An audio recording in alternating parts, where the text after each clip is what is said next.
Sanibonani igama lami uMpumulelo Wagumbi waziwa kakhulu ngoShontshi.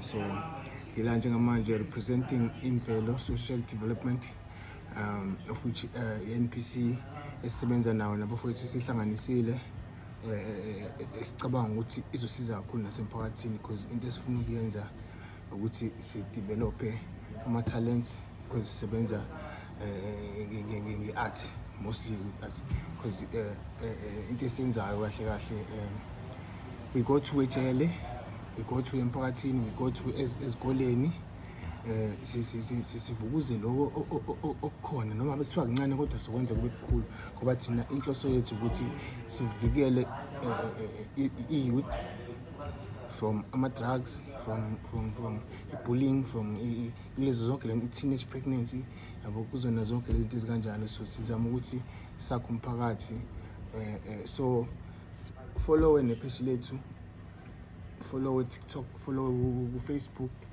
sikhona nako Instagram Imvelo Social Development. Silandele nje uzobona ukuthi kwenzekani. Siza kunini emphakathini, sikhona nosizo, siyazi ukuthi nathi sikhule kanjani, hayi ukuthi thina mhlambe sithi ngoba nawe thina sisizakele, cha. Masibambana ngezandla mina nawe nomunye futhi simdonse sonke soya phezulu. Sibonge.